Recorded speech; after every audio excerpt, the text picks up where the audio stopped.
Book 1, Bazur's Plot, Chapter 39, Back at White Goddess's Palace. The carriage rode in front of the palace and let us out. White Goddess was right there in the lobby. She turned around and said, "Lovely, Crew Ladies is here now. Crew Gent just came a couple minutes ago. They are already getting food. I assume you're hungry too." Everyone just nodded and followed her towards the tables that had a lot of food. She continued, "We are going to have a feast today with everyone. It is good to just not to think of this situation for a moment. It will also help all of you mentally refresh." White Goddess left to tend some other topic and said when going, "I will join you a little later." Our ladies' team looked at each other. How did she know that it was a very tough day for all of us? Nobody said anything. Well, I guess she is, after all, White Goddess, so why would she not know? I followed everyone to the tables outside again and in front of the palace, and I was quiet and I just ate for a while. I was so hungry. I sat beside Jack. I asked, "How was your day?" "I am totally naked." He looked at me. "Me too." I said to him, "I have a theory." He looked at me curiously, but I did not say anything straight away. Did not say anything straight away. So I continued. "What if we fuel each other when we are together and we don't drain them this way? But then when we are split, it is tougher." Tarantora were listening to us too. Jack looked pensive and said, "That might be it. The last time I felt tired and drained was when we were split, and it seems that when we are together, I can easily take all that comes to us." Tara looked at both of us. "Well, we'll try to not to split you from now on. We are going to go tomorrow to the last bits of Third Woods, North area." I was so tired, I just nodded. I didn't say anything. There was no need to say anything, really. After everyone had eaten, Tara spoke and explained to others that we found another village that was having a lot of same creatures, probably one full tribe. I thought they might now be able to speak and tell us what happened. After awakening, it seemed to take, depending on the creature, about 24 hours to become normal state. The group listened curiously and asked few questions on the way. I said, "These carriages were also super useful here in the Third Woods especially, since there were so many rescues." After White Goddess Palace is working like a hospital for recovery, that is also amazing. Everyone agreed and nodded. I continued, "So, what did you do today? How did your day go?" Tora cleared his throat and said, "Well, we had 3 tiny villages on our way, and our route was a little longer than yours, since it does zigzag and stuff. We did not find the whole tribe from anywhere, but remember those solo creatures we brought to the palace?" Everyone present nodded. I had felt super sad that we could not return them to their tribes, and nobody even knew where to return them. It was assumed that since nobody knew, the creatures of that kind all had been very few and cursed by Bazur, or the only thing is then to, the only thing to left is then to wait if we find more. I finally understood what Tora was hinting and said, "No, don't tell me you found more of them. That would be amazing." All of the guys were full smiles now, and Jack said, "Yes, we did. Actually, not all of them. I think there are still 1 or 2 kinds that we did not find, but all the rest have at least 1 member, and Varkuns have now actually 4 tribe members." Jack continued, "We found them on the side of the trails, in those small villages, by the small rivers, always just 1 or 2 at the time. So Tora thought that they have been actually caught over many years and not just last 2 years. It seems that Bazur has been doing this bit longer, this cursing business. Tara nodded and said, yes, I think so. Well, first of all he did all his own tribe myriads, but even today's whole tribe has been cursed way more years than only last 2. Seems we only have caught up with him the last 2 years. Everyone got quiet for a while. I said, well, it's super sad to think all those creatures are cursed. But if you look how they are when they are awakened, it seems that the only 1 or 2 actually are able to remember anything being cursed. So at least there's that. So they just kind of like wake up from dream-like state. Elf came to whisper something to Tara and she got up.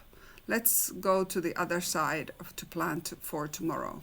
White Goddess arrives there in a minute as well. But I want to go through the Great Hall.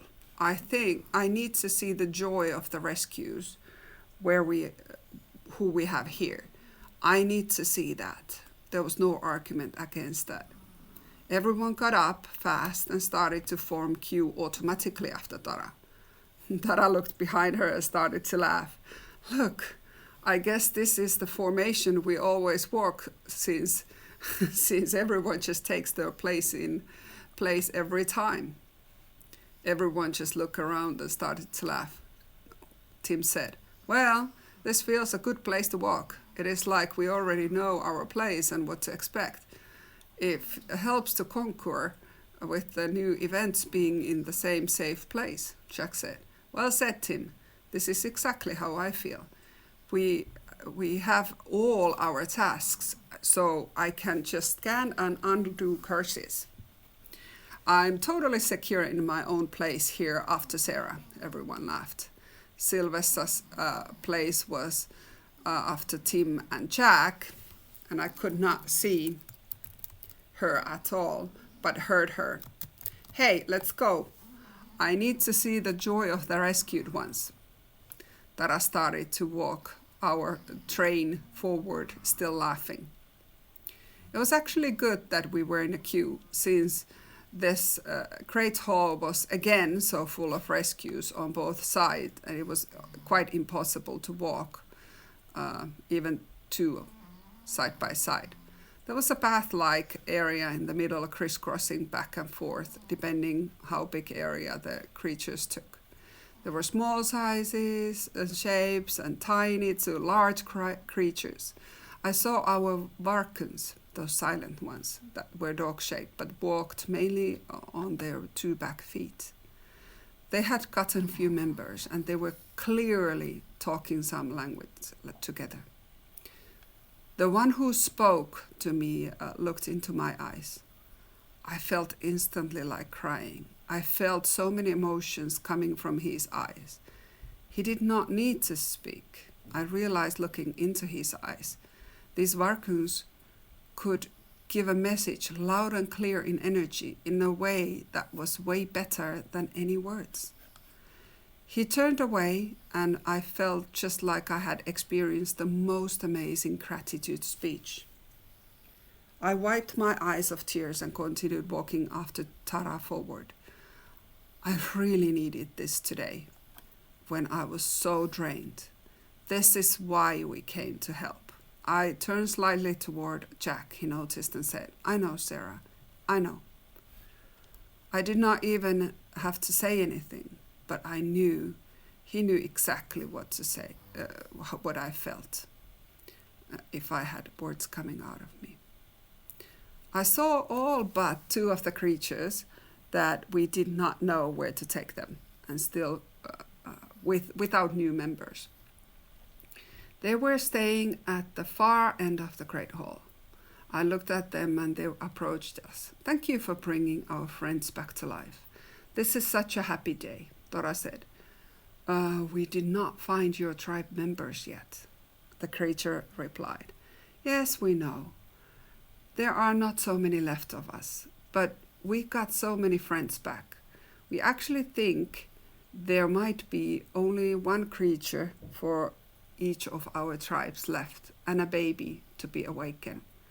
Our children thought we would not approve of cross-species unions centuries ago. We are both over 500 years old, and times were different back then. Even here in Myria, which it was always has been the safe place for us. Back then, we tried to keep our species living and not mixing with others.